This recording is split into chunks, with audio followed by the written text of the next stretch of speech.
Okay, any questions? All right. Ready to get almost time in the way there. All good, everyone? We'll kick off with Tom. Tom from Football. Michael, do you want to give us a summary of the performance? Well, something that we discussed before the game. I think what it was at stake in this game, it's your reputation as a club, as a team, as an individual. And we play this type of games. I've been here long enough to understand it's going to be very tricky. I think we started the game really well, very dominant, scored a goal, have another 3 or 4 opening chances that we didn't concede, managed to score the goal. And in the second half, we lost a little bit of grip of the game, especially with the direct play, with all the throw-ins to the sidelines and winning territory, and then again. And we like a bit of dominance and control. With a few adjustments, we go back to that, and we scored a beautiful goal, the second goal, the ball from Willie, and the quality of Leo on the finish is top draw. And in general, happy with the win, the clean sheet, and the debut of Kepa for us today. The goal of Epps, that is room for the club, and then the fact that even making 9 changes, the team can still perform really well. Yourselves, Manchester City and Chelsea, all were limited to just 2 goals away from home against lower division sides. What does that say about the quality of the English football pyramid? Unbelievable how tough it is, and we knew that. But looking at last night, Liverpool and Chelsea, and how long it took them to actually win the game, you know that you have to expect that. If something different happens, great, but you know that you're going to have to really earn the right to win games here. Was it always your intention to give Bukayo an hour? And obviously we saw a few minutes before he came on, he had a little injury. No, it was planned. 60 minutes was the maximum. We had 4, almost 5 players already in the lineup that we had to get him out for different reasons, especially from Lowton, because they're coming from long periods out. So we planned for that, and the good thing is that nobody got injured, so he has no muscular issues. So that's a very positive thing again.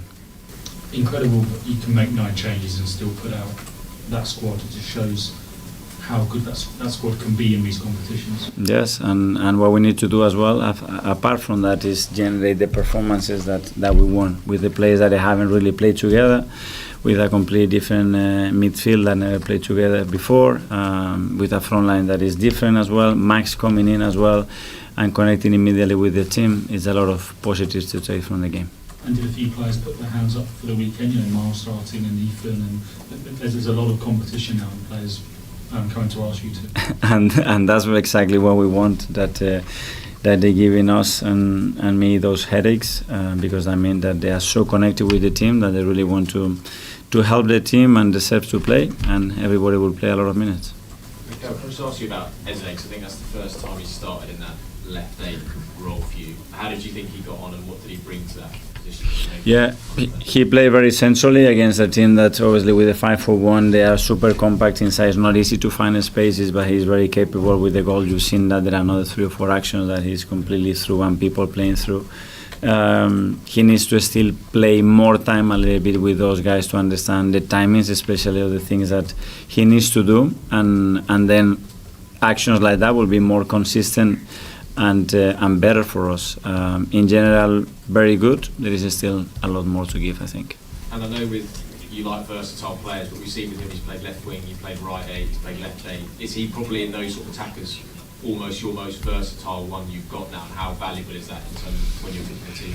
Yes, probably yes, and at the end what we want to do with him is to get him in positions, in spaces that he can create his magic moments and the difference in the team. And sometimes will be from the wide area, sometimes will be from the right or left in relation to the opposition as well.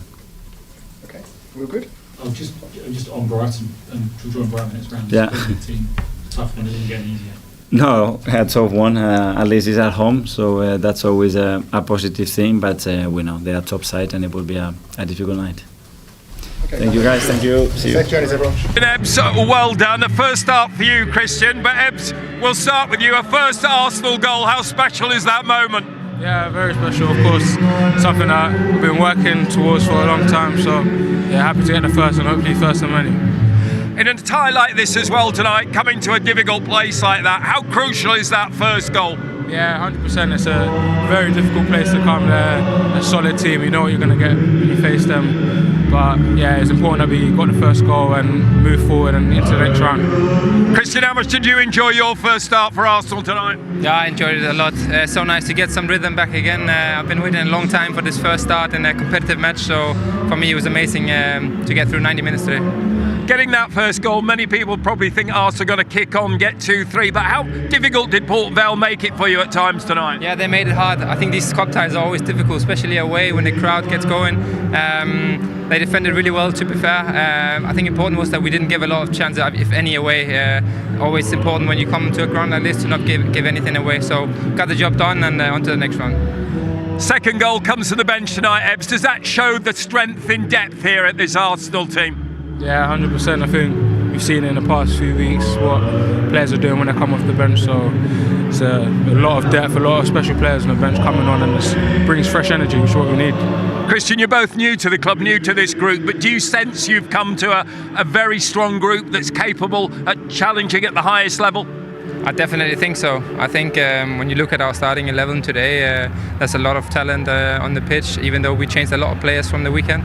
So we need that depth and to be able to compete in all tournaments. Honestly, it's a privilege and a pleasure to be a part of it. Well, as you said, a first for both of you. Very well done.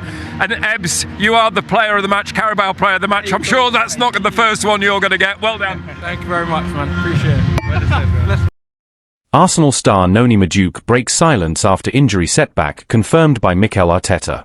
Arsenal winger Noni Madueke has spoken out for the first time following the knee injury that has ruled him out for several weeks, as confirmed by manager Mikel Arteta. The 23-year-old suffered the setback early in last weekend's clash against Manchester City, and is now expected to be sidelined for 6 to 8 weeks. Taking to Instagram, Madueke shared a verse from Philippians 4 verse 6, NLT. Don't worry about anything. Instead, pray about everything. Tell God what you need, and thank Him for all He has done. The post offers a glimpse into the player's mindset, leaning on faith, staying grounded, and remaining positive in the face of adversity. Since his high-profile and somewhat surprising £48.5 million move from Chelsea, Madueke has quickly won over Arsenal fans with his energy, flair, and attacking presence. While eyebrows were initially raised at the transfer fee, few now question his impact, both for Arsenal and the England national team, where he recently netted his first goal in a 5-0 win over Serbia in Belgrade.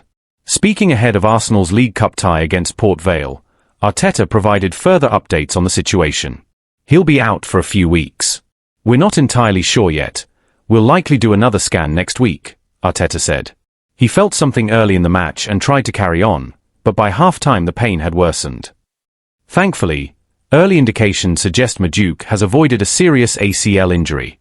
When asked whether a short-term absence is more likely than a months-long layoff, Arteta added, "We hope so.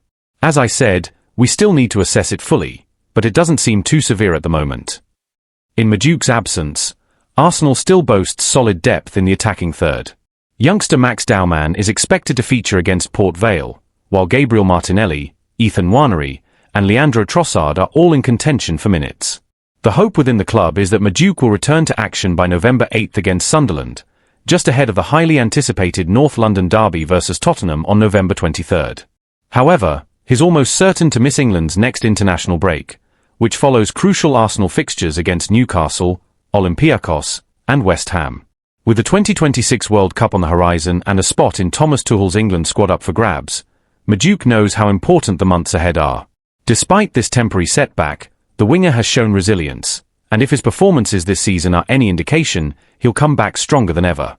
Madueke's injury comes at a delicate time for Arsenal, who are juggling domestic competitions alongside a demanding European schedule.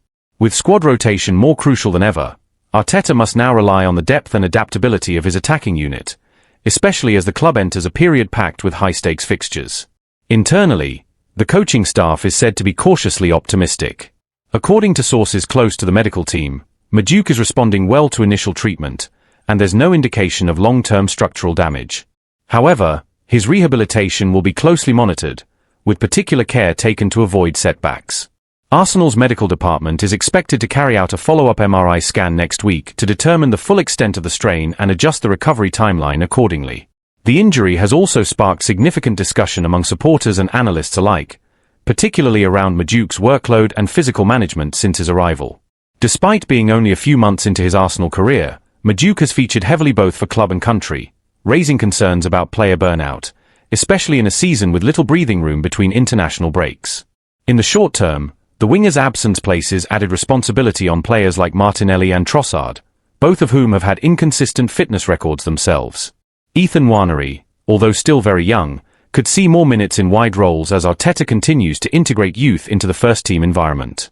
There's also speculation that Reiss Nelson, who has seen limited action this season, could benefit from an increased role during Madueke's recovery period. National team manager Thomas Tuchel has also been made aware of Madueke's condition, as England begins early preparations for the upcoming World Cup qualifiers. Though the injury rules Madueke out of the next international window, his recent performances have left a strong impression within the national team setup.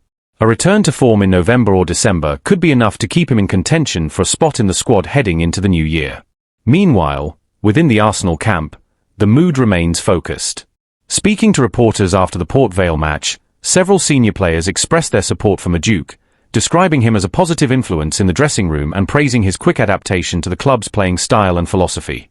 As the winger begins his recovery, all eyes will be on how Arsenal adjusts, and whether they can maintain their attacking rhythm without one of their most dynamic wide players. While the timing is far from ideal, both the player and the club appear aligned in their cautious yet determined approach.